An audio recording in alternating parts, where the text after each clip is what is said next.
Bonsoir, Mesdames, Messieurs. Les conditions météo des derniers jours affectent le transport aérien. À Regina et à Saskatoon, des dizaines de vols ont été annulés ou retardés depuis hier.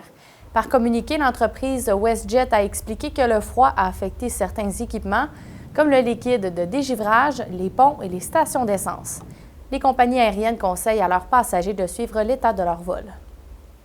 De nombreux secteurs de la Saskatchewan ont établi de nouveaux records de température minimale quotidienne hier. À Assiniboia, la température a atteint moins 38,6 degrés Celsius, battant ici le record précédent de moins 34 degrés de 2005. À Kindersley, la température a atteint moins 44,1 hier.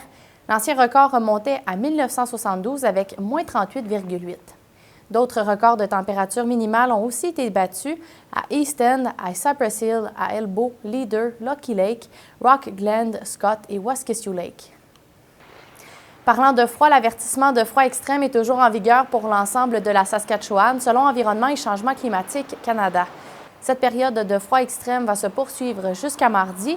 Maintenant, voici les prévisions météorologiques des prochains jours.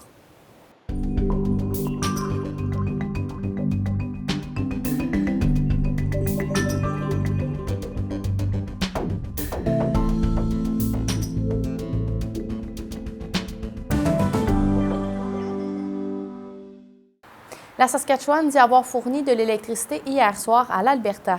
Sur le réseau X, le premier ministre Scott Moe a confirmé ce soutien pour aider la province voisine dont le réseau électrique était à risque de panne en raison du froid extrême.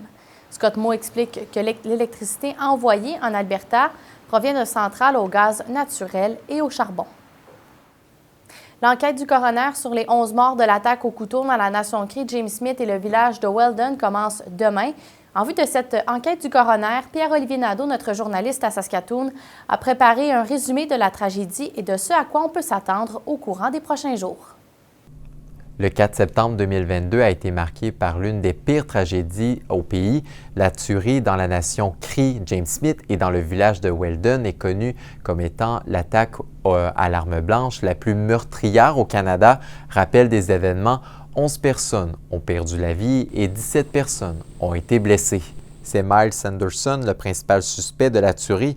Durant sa cavale, l'homme a volé de nombreux véhicules et est entré par infraction dans plusieurs résidences. Après une chasse à l'homme qui aura duré 3 jours, Miles Sanderson est arrêté, puis transporté à l'hôpital où son décès sera constaté.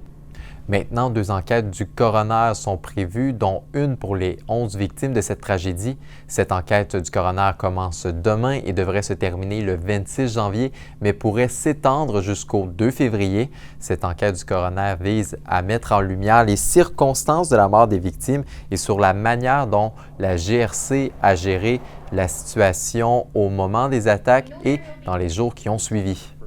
Il indique que l'on doit rendre hommage aux personnes décédées en racontant leur histoire. Il ajoute qu'il faut mettre fin aux rumeurs pour que les gens sachent ce qui s'est passé. Il espère pouvoir obtenir de bonnes recommandations à la fin de l'enquête. Mais à l'approche de cette nouvelle étape, des souvenirs difficiles remontent. Des personnes touchées de près ou de loin par les événements appréhendent cette enquête. I think it's going to be very traumatic to see all of the evidence. Il croit que voir les preuves présentées sera traumatisant. Il indique que les enquêtes sont très cliniques, médicales et graphiques et qu'elles n'ont pas d'empathie. They don't have no empathy.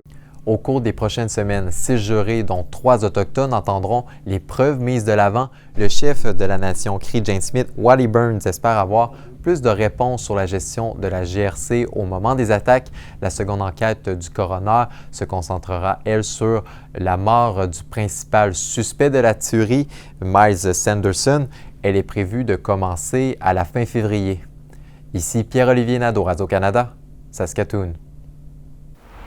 À Regina, un tuyau s'est brisé à l'hôtel Delta au centre-ville. L'incident est survenu vers l'heure du dîner. Les pompiers ont été dépêchés sur place pour intervenir. La situation était sous contrôle vers environ 13h30, selon les informations fournies par la réceptionniste de l'hôtel. Les responsables de l'hôtel Delta ont toutefois décliné notre demande d'entrevue.